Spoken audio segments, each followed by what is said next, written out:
सनातन धर्म में विशाख मास के शुक्ल पक्ष की पंचमी तिथि को भगवान शिव के अवतार धर्म गुरु आदि गुरु शंकराचार्य जी की जयंती मनाई जाती है। इस वर्ष यह 17 मई 2021 दिन सोमवार को मनाई जाएगी। इस दिन सूरदास जयंती भी मनाई जाती है। आदि शंकराचार्य भारतीय दर्शन अद्वैत वेदांत के प्रचारक थे। उन्होंने ब्रह्म सूत्र और भगवत गीता पर भाष्य लिखे हैं। उन्होंने ही भारत में 4 मठों की स्थापना की है। माना जाता है कि शंकराचार्य जी का जन्म 509-477 ईसा पूर्व की अवधि के दौरान हुआ था। आइए जानते हैं आदि गुरु शंकराचार्य के जन्म से जुड़ी रोचक कथा। आदि गुरु शंकराचार्य जी का जन्म दक्षिण भारत में स्थित केरल के कालड़ी नामक गांव में नंबूद्री ब्राह्मण कुल में हुआ था।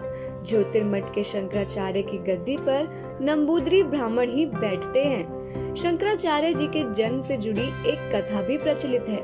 कहा जाता है कि एक ब्राह्मण दंपति को विवाह होने के कई वर्षों बाद भी संतान प्राप्ति नहीं हुई, इसलिए उन्होंने भगवान शंकर की आराधना की। उनकी कठिन तपस्या से खुश होकर भगवान शंकर ने सपने में उनको दर्शन दिए और वरदान मांगने को कहा। तब उन्होंने भगवान शंकर से ऐसी संतान की कामना की जो दीर्घायु भी हो और साथ ही उसकी प्रसिद्धि दूर दूर तक फैले। तब भगवान शिव ने कहा कि या तो तुम्हारी संतान दीर्घायु हो सकती है या फिर सर्वज्ञ। तब ब्राह्मण दंपति ने वरदान के रूप में दीर्घायु की बजाय सर्वज्ञ संतान की कामना की। कुछ समय पश्चात भगवान शिव ने ब्राह्मण दंपति के यहाँ संतान के रूप में जन्म लिया और उसका नाम शंकर रखा। शंकराचार्य बचपन से ही प्रतिभा संपन्न बालक थे। वे मात्र 3 वर्ष के ही थे जब उनके पिता की मृत्यु हो गई थी। 3 साल की उम्र में ही उन्हें मलयालम का ज्ञान प्राप्त हो गया था। उसके बाद अपने गुरु गोविंद भगवत्पाद के आश्रम में उन्होंने 8 साल की उम्र में वेदों का ज्ञान प्राप्त किया। अब उनका रुझान सन्यासी बनने की तरफ था, लेकिन उनकी माता को यह स्वीकार नहीं था क्योंकि वह उनके एकमात्र पुत्र थे। एक दिन नदी किनारे एक मगरमच्छ ने शंकराचार्य जी का पैर पकड़ लिया। इस बात का फायदा उठाते हुए शंकराचार्य जी ने अपनी माँ से कहा, माँ मुझे संन्यास लेने की आज्ञा दे दो, नहीं तो यह मगरमच्छ मुझे खा जाएगा। भयभीत होकर माता ने तुरंत आज्ञा प्रदान कर दी और फिर वह भारत यात्रा पर निकल गए। उन्होंने पूरे 3 बार समस्त भारत देश की यात्रा की और प्रवचनों के माध्यम से अपने दर्शन का प्रचार प्रसार किया। उनका जन्म भले ही दक्षिण भारत में हुआ हो, लेकिन उनका कार्य क्षेत्र संपूर्ण भारत था। उन्होंने हिंदू दर्शन के भिन्न भिन्न विद्वानों के साथ विभिन्न बहस में व्यापक रूप से भाग लिया।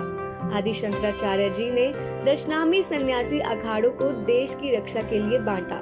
शंकराचार्य जी ने देश की 4 दिशाओं में 4 मठों की स्थापना की। जिस तरह ब्रह्मा के 4 मुख हैं और उनके हर मुख से एक वेद की उत्पत्ति हुई है, उसी आधार पर शंकराचार्य जी ने 4 वेदों और उससे निकले अन्य शास्त्रों को सुरक्षित रखने के लिए 4 मठ यानी 4 पीठों की स्थापना की। ये चारों पीठ एक एक वेद से जुड़े हैं।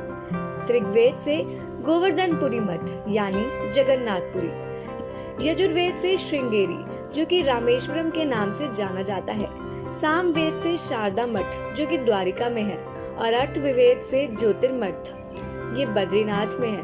माना जाता है कि यह आखिरी मठ है और इसकी स्थापना के बाद ही आदि गुरु शंकराचार्य जी ने 32 वर्ष की आयु में ही समाधि ले ली थी।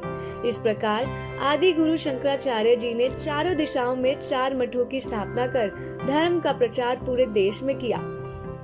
शंकराचार्य जी जहाँ भी जाते हैं वहाँ शास्त्रार्थ कर लोगों को उचित दृष्टांतों के माध्यम से तर्क पूर्व विचार प्रकट कर अपने विचारों को सिद्ध करते रहे।